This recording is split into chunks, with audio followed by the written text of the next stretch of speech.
Have you ever looked back on your life and wondered why certain things still affect you so deeply, even after all these years? Maybe it's something someone said to you decades ago, or a painful moment that you thought you had long moved past. You may have built a life, raised a family, worked hard, stayed strong, and yet, inside, something still stings. Something still lingers. Have you ever felt that? If so, you're not alone. As we get older, people expect us to be wise, calm, maybe even unshakable. But the truth is, growing older doesn't mean we've stopped feeling. In fact, for many of us, this chapter of life brings with it a new kind of sensitivity, a quiet search for meaning, for peace, and for deeper understanding of who we truly are. Now don't worry, we're not going to get lost in complicated psychology. We're going to keep this simple, real, and deeply personal, because these ideas weren't meant just for scholars or therapists. They speak to all of us, especially those of us who have lived long enough to ask life's bigger questions. Who am I, really? Why do I still hurt? What do I need to heal? And how do I find peace within myself, not just on the surface, but all the way down? One of the most powerful ideas in psychology is that the things we don't face within ourselves, the feelings we hide, the memories we avoid, the parts of our personality we don't want to admit, those are the very things that end up running our lives without us even knowing it. This is known as the unconscious. And until we shine a light on what's hidden inside, we'll keep repeating the same emotional patterns, making the same painful choices, and feeling trapped by things we don't understand. Think about that for a moment. How often have you reacted strongly to something small? Someone's tone of voice, a certain kind of criticism, a moment of silence from someone you love, and felt a wave of emotion that surprised even you? That's your unconscious speaking. That's something old, something unresolved, still alive within you. And the longer we go without listening to it, the louder it becomes.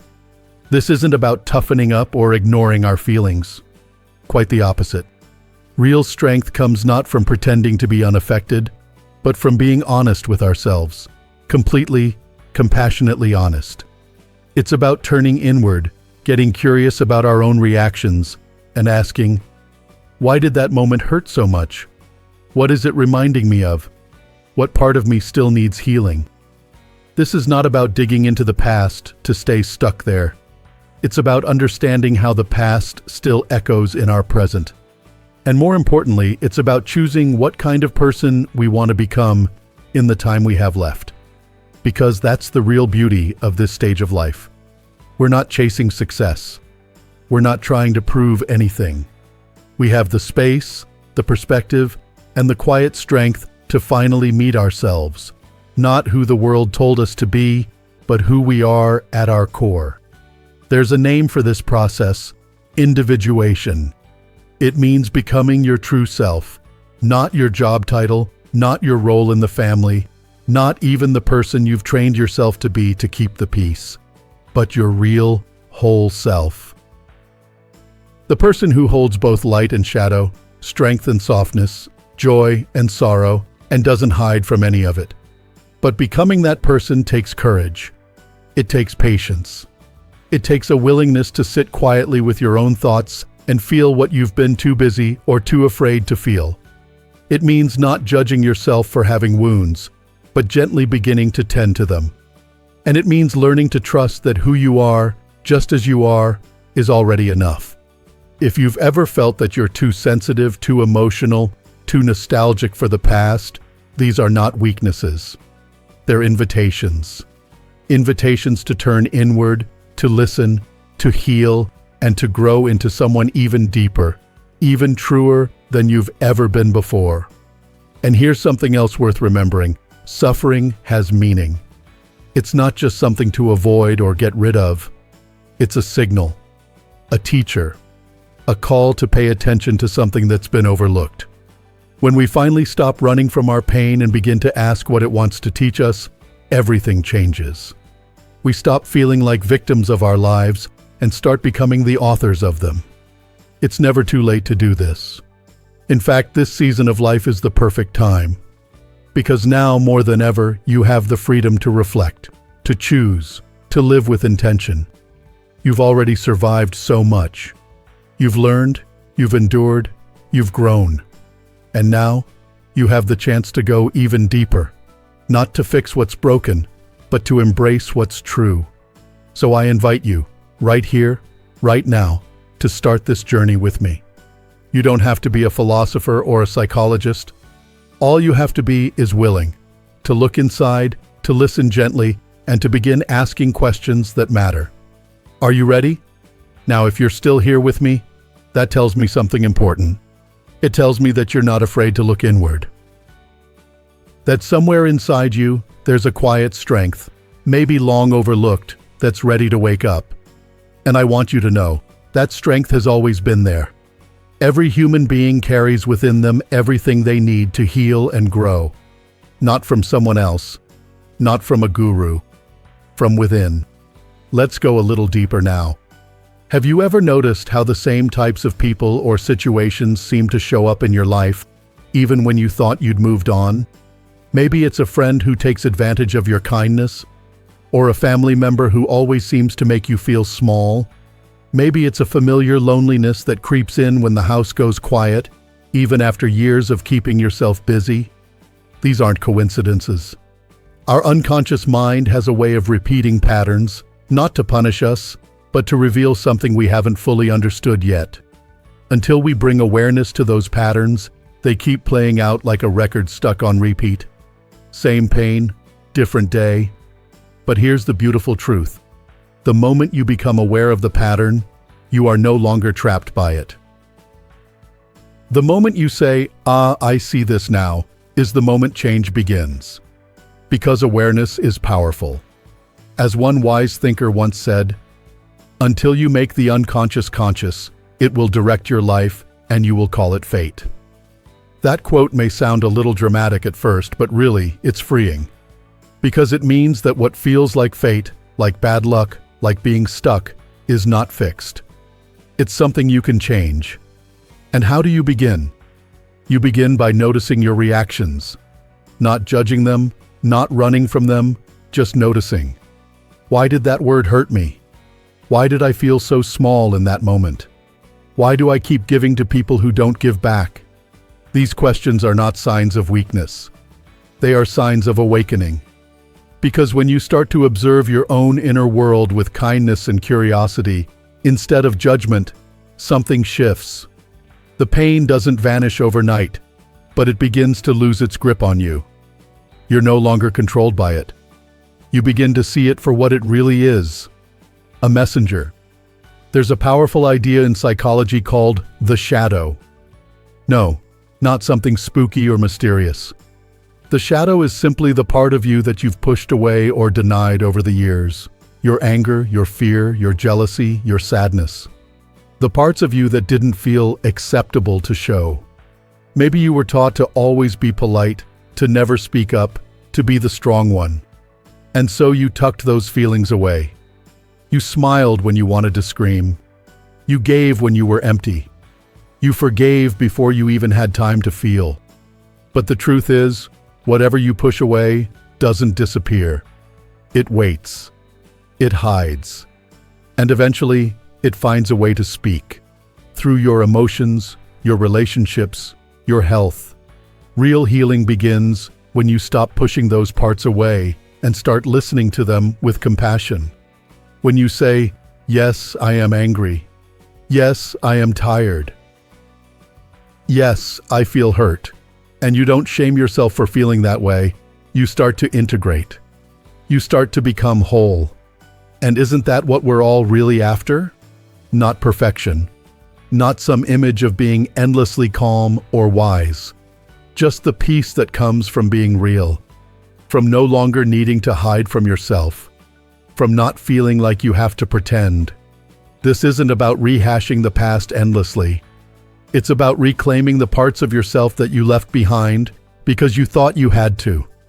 It's about forgiving yourself for not knowing how to handle everything perfectly. It's about accepting that being human means being imperfect, and yet still deeply worthy of love, especially your own. That's where the real transformation happens.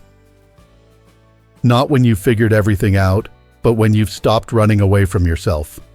When you've said, "This is who I am, all of me." That's what integration is about. It's not becoming someone new, it's becoming more fully yourself. And I know sometimes that can feel lonely, especially in this season of life. Not everyone wants to go inward. Not everyone is ready to look at themselves honestly. And when you start doing this kind of work, you may feel a bit distant from people who are still stuck in the surface level stuff. That's okay. That's not rejection. That's growth. You're not leaving people behind. You're simply returning to yourself. You don't need to explain that to anyone. You don't need to defend your journey. Just keep walking it, gently and steadily. Keep choosing to be awake. Keep listening to your inner world, even if others don't understand. Because the deeper you go, the stronger you become. Not in a loud, proud way, but in a quiet, steady way that nothing can shake. You will still feel pain. Life doesn't promise to stop hurting, but you won't be afraid of it anymore. You'll know how to sit with it, to learn from it, and then to let it go. That is strength. That is wisdom. Not a life without emotion, but a life of emotional clarity. And the best part? You don't have to do this perfectly. You don't have to rush it. All you have to do is begin. And keep choosing yourself, one breath, one moment, one insight at a time. Sometimes the most difficult part of growth isn't what we're letting go of, but who we were while holding it all together. You see, for many years, you may have survived by being the strong one, the one who didn't complain, the one who kept smiling, even when things were falling apart inside. You may have thought that's what love meant, that's what being a good parent, a good partner, or a good friend required. But holding everything together isn't the same as living in peace. It's just surviving. And surviving is not the end of the story. It's only the beginning. The deeper work begins when we stop performing strength and start embodying truth. Real emotional strength isn't built by pretending nothing bothers you. It's built by becoming so deeply familiar with your own inner world that you no longer get lost in it. You know your fears, your wounds, your reactions, and because of that, you're not controlled by them. Transformation doesn't come from becoming more polished. It comes from becoming more whole. And wholeness includes everything, the parts you like and the parts you don't. The qualities you've celebrated and the ones you've judged. Your light, yes, but also your shadow. It's easy to admire our light, our generosity, our kindness, our courage. But it takes a different kind of wisdom to turn to our shadow and say, "You too are part of me, and I'm ready to understand you." That's where healing begins. Because the shadow isn't bad. It's just the part of you that was pushed into the dark, often when you were very young. Maybe someone told you not to cry, not to be angry, not to speak up, and you listened. You buried those parts to be accepted, to be loved. But now, later in life, they come knocking again, not to haunt you, but to be seen. And when you finally stop running from them, something incredible happens. You stop being so reactive. You stop feeling like a prisoner to your emotions. You become more grounded, more present. Life doesn't pull you around so easily because you're rooted in something deeper, yourself. When we begin to integrate our inner world, we become truly free. Not because life becomes easier, but because we're no longer lost in it. We feel what we feel, but we don't drown in it. We observe our pain, but we don't collapse under it. We notice our patterns, but we're not defined by them. That's the kind of peace that can't be shaken. It's the peace that comes when you no longer need to hide. Not from others, and more importantly, not from yourself. You don't need to be perfect to get there. You don't need to have all the answers. All you need is a little willingness to look inside, to listen to your own story, to stop trying to be the version of yourself the world wanted, and instead, start becoming the person you were meant to be. This is often called the journey of individuation. It's not a destination. It's not a checkbox. It's a lifelong process of coming home to yourself, of remembering what you forgot, of becoming less afraid of your own depths. And yes, sometimes it's lonely. Not everyone will understand why you're not playing the same roles anymore, why you're speaking up more, or why you've stopped saying yes when you mean no. But that's not rejection. That's alignment. You're no longer shrinking to fit in. You're simply stepping into the full size of your being. You'll find that some people fall away, and others, often quieter, deeper souls, will begin to appear. People who aren't afraid of honesty. People who know how to listen. People who have walked through their own valleys and can walk beside you in yours. And even if you don't find them right away, you still have yourself. And once you've built a real relationship with yourself, the one person who's been with you through every single chapter, loneliness begins to change. It softens. It becomes something more like solitude, and eventually, even peace. So if you're at a point in your life where things are quieter, maybe the kids are grown, maybe friends have moved, maybe your days aren't as full as they used to be, don't rush to fill the silence. Sit with it. Ask it what it's trying to show you. Silence is where the soul begins to speak. You've spent a lifetime doing. Maybe now it's time to simply be, to listen, to reflect, to return home. You're not broken. You're not behind. You're not too old to change or grow or deepen. In fact, this chapter of life might be the most meaningful one yet, not because of what you're achieving, but because of what you're becoming. There's a calm that comes with knowing yourself, a stillness that grows when you stop needing to prove, to push, to please. And that stillness is not emptiness, it's clarity. As one wise voice once said, "I am not what happened to me, I am what I choose to become." That choice is still yours right now, no matter your age, no matter your past. You don't have to keep carrying what was never truly yours. You don't have to keep replaying stories that no longer serve you.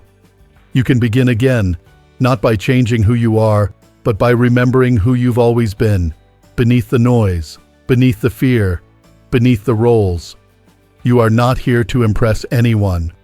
You are here to live truthfully, fully, and freely.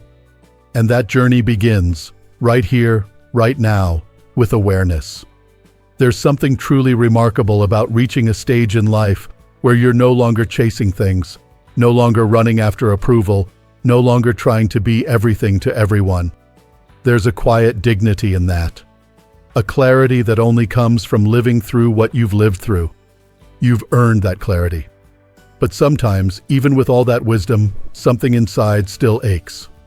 Not loudly, but softly. A quiet question. Is this it? Is there more to discover? I believe the second half of life isn't about adding more, but uncovering what's already there. It's about letting go of what no longer fits, about peeling back the layers we've built up for survival and allowing the soul underneath to breathe. He didn't believe our journey was done at retirement or at the empty nest. In fact, he believed the most essential work often begins right here, when life slows down just enough for us to hear ourselves again. And that voice within? It's been waiting patiently. It's the part of you that has always known there was more to you than roles, responsibilities, or routines. It's the part that feels joy for no reason, that smiles at a quiet sunrise, that tears up when a memory surfaces. It's the part that remembers who you were before the world told you who to be. That voice, your deeper self, is what some call the self with a capital S. It's not a version of you that needs to be fixed. It's the wholeness you already carry, beneath the fear, the image, the armor. And the more you listen to that voice, the more peaceful life begins to feel. But to live from that place, you need to stop seeing your pain as a problem. There's a saying, what you resist not only persists, but will grow in size. And many of us have spent years resisting. We've buried our sadness in silence. We've masked our fears with busyness. We've armored our hearts thinking that would protect us. But the truth is, none of it goes away until we sit with it. Listen to it. Invite it in, not to take over, but to be seen. Because pain, when met with awareness, becomes a guide. Loneliness becomes a teacher. Fear becomes a doorway. And slowly, what once overwhelmed you starts to soften. Not because the world has changed, but because you have. You're no longer being swept away by your emotions. You're walking beside them, with curiosity, with grace. And that's when life opens up in a new way. You start responding instead of reacting. You pause before getting swept into someone else's chaos. You recognize when an old wound is being touched and remind yourself that you are not that wound. You begin to show up for yourself the way no one else ever quite knew how. And in doing so, you become someone you trust. Someone who doesn't just survive life, but deeply lives it. That is the gift of individuation. It's not a grand transformation on the outside. It's not about becoming someone new. It's the slow, gentle, courageous work of returning to yourself, piece by piece, shadow by shadow, until the masks fall away and what's left is simply you. Not perfect, but whole. You begin to notice that you don't need as much noise, that stillness no longer scares you, that the world's judgments carry less weight. So here we are. You've walked through some deep waters with me. Maybe you've cried. Maybe you've nodded quietly. Maybe you've felt something stir inside that you haven't felt in a long time. Let that be your signal. Not to rush off and fix anything, but simply to keep going, to stay open, to keep listening. You don't need to read every book or meditate for hours. You don't need to master psychology or dive into your past all at once. All you need to do is pay attention. Be gentle with yourself. Ask better questions. And choose awareness over and over again. If you felt lost at times, welcome to the human journey. Being lost is not the end. It's a necessary part of becoming found. So take a breath. You're not behind. You're not too late. You're not alone. You are exactly where you need to be to begin again. This time, with your whole self. And if this video has spoken to something inside you, I invite you to share that with me. What touched you? What resonated? Leave a comment. Let's create a space where wisdom, not perfection, is honored. Where we can age not just with grace, but with depth. And if you haven't already, feel free to subscribe. There's more to explore, more conversations to have, more of your soul waiting to be seen. Here's to the kind of strength that doesn't shout, to the kind of healing that doesn't need permission, and to the kind of life that feels real every step of the way. You are not just aging, you are awakening. And I'm so glad we're doing it together.